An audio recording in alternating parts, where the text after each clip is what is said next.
今天要讲述一段惨烈的历史，乍看大忠大义，细看却是人类社会的终极困境。公元756年，大唐的日子不太好过。喜气洋洋的正月初一，之前以奉旨讨逆之名起兵的安禄山，在洛阳称大燕皇帝，以特别的方式为大唐新年献礼。7天后，河北重镇常山陷落，一代名臣颜杲卿被俘。在洛阳面见安禄山时，颜杲卿大骂不止，以致被安禄山勾断舌头，肢解而死。6月，哥舒翰于灵宝大败。几日后，潼关失守，唐玄宗奔蜀，在马嵬驿遭遇兵变，眼见心爱的杨贵妃婉转峨眉马前死，长安也随即落入叛军之手。而安禄山那边则随着潼关易手，造反大业步步推进。早在称帝之时，安禄山便派出2路大军，西攻潼关，东取睢阳。潼关一路直取大唐中枢，而睢阳一路则把控漕运，窥伺江淮。如今潼关、长安一路已实现目标，玄宗、太子皆远遁。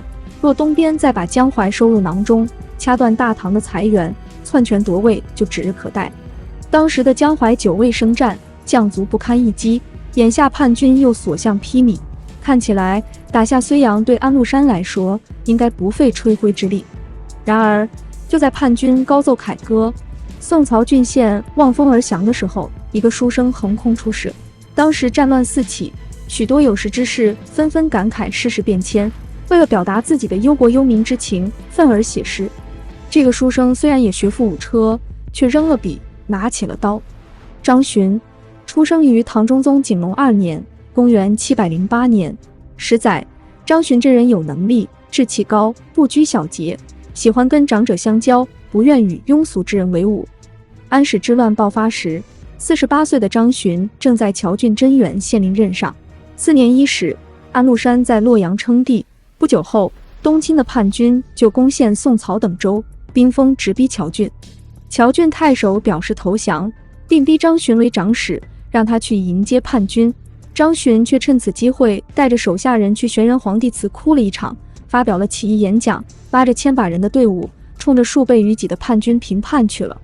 当队伍西进走到雍丘时，张巡遇到另一支义军贾奔部，二人于是合兵，加起来2000人。然而此时的雍丘县令令狐潮已然举县负贼，于是张巡、贾奔二人夺雍丘，杀尽县令的妻儿。愤怒的令狐潮于是引叛军万余人来攻雍丘，贾奔出战身死，众人遂推张巡为首，继续与其作战。2000多人对1万多人，结果张巡打赢了。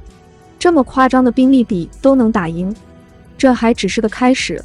败走的令狐潮自然不会甘心，没多久就引叛军4万余人重返雍丘城下。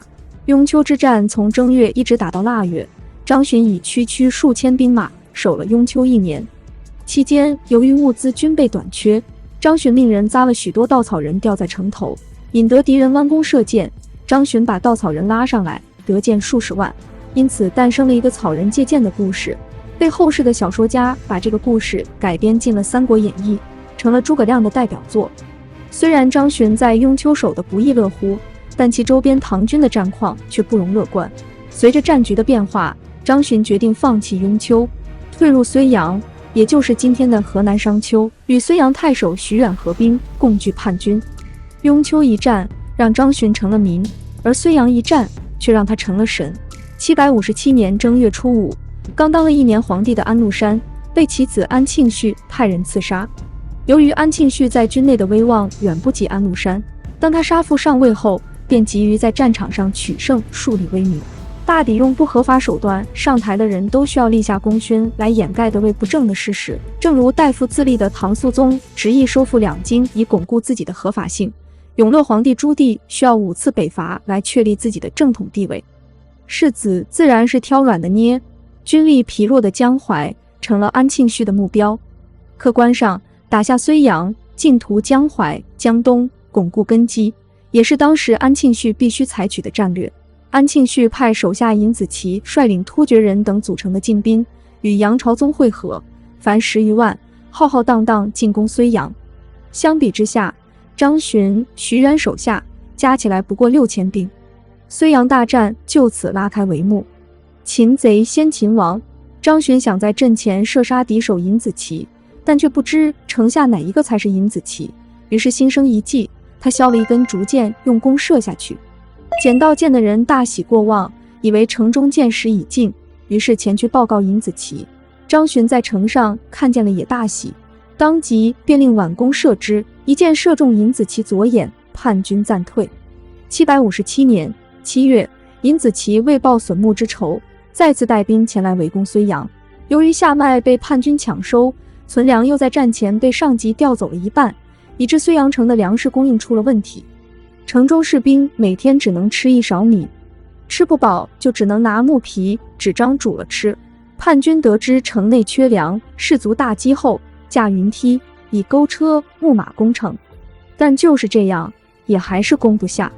尹子奇没办法，决定围城，打不过那就困死你吧。围城的日子一天天过去，张巡的士兵有的渐渐饿死，而活着的人也奄奄一息。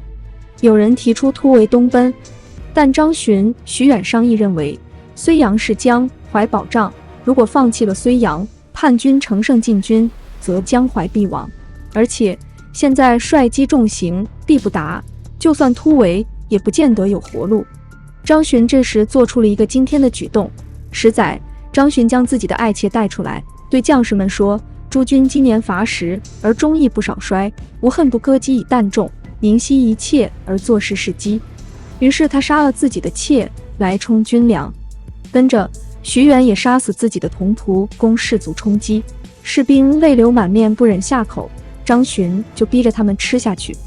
整个睢阳城为了应对叛军的围困，已经罗雀绝蜀，主铠弩以食，起初杀马而食，等马吃完了，就杀老弱妇孺而食。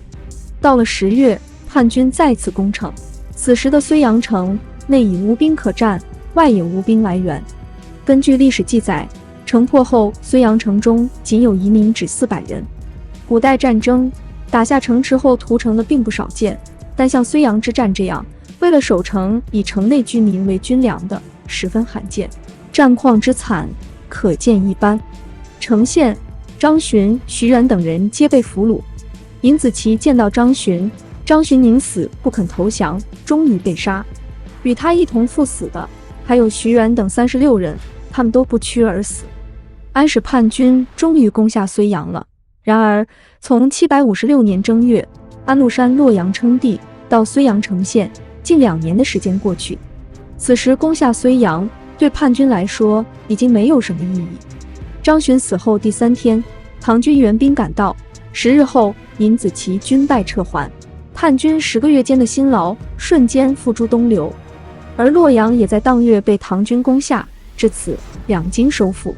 张巡的苦守不仅保全了江淮，使唐权得江淮财用，以己中心，又牵制了叛军大量的兵力。相反，若雍丘、睢阳弃守或者过早的丢失，大唐的麻烦可就更大了。那时江淮的百姓不知道又有多少人被屠杀。因此传统史书认为，虽然睢阳之战唐军终遭败北，但于全局却为大唐争取了时间，为江淮百姓免遭屠杀争取了时间。而对于张巡，即使其以人为粮之举陷入争议，但后世对他也不吝溢美之词。500年后，文天祥在《正气歌》里写了这样的一句：“为张睢阳耻，为延长山蛇。”将张巡视为榜样，激励自己不屈抗敌。明清尹祥在官府的推动下，张巡、徐远双双封神，世称双中公，受到后人的祭祀和崇拜。双中公信仰起自中原，现仍流行于广东潮汕地区。一场惨烈围城战就这样改变了历史，而被千秋万代铭记。但是在睢阳之战的整个历史叙述中，那些被吃掉的女人、孩子和老人都被轻飘飘地忽视了。直到明末清初，人的价值被重新发现后，我们才听到关于此事的不同声音。其中必须提一下大思想家王夫之的观点。在《读通鉴论》中，王夫之表示，作为忠义之士，以张巡与孤城共存亡，能守就守，不能守就战死，这就是守城的度，超过这个度，就是贼人枪义，走向仁义的反面了。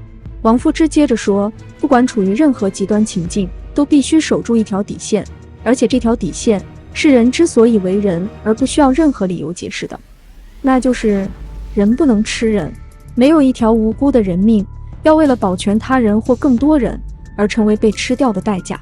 与王夫之同时期的另一个大思想家顾炎武也表达了相同的观点，带头吃人，这就是禽兽所为，不管出于任何高尚的目的，都无法改变这一做法的野蛮性。张巡守睢阳的巨大作用和为守城而吃人的惊世行为，不是简单的对错可以衡量的。对那时的百姓来讲，肯定不愿意成为张巡这些守城将士的口粮，但是应该也不愿意成为睢阳陷落波及而死的冤魂。张巡本人一定是万般无奈的。当问题或矛盾远远超出了能力和资源，就没有所谓的什么最好的选择或者决策。袁崇焕诗中写道：辛苦后人知，对张巡而言，身苦辛苦价值观苦。但后人有办法理解他吗？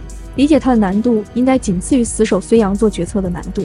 在那个时刻，他只能做选择题：是一城人死，还是江淮百姓死？此时什么忠义两全，什么百世流芳，必然不在他的考虑范围内。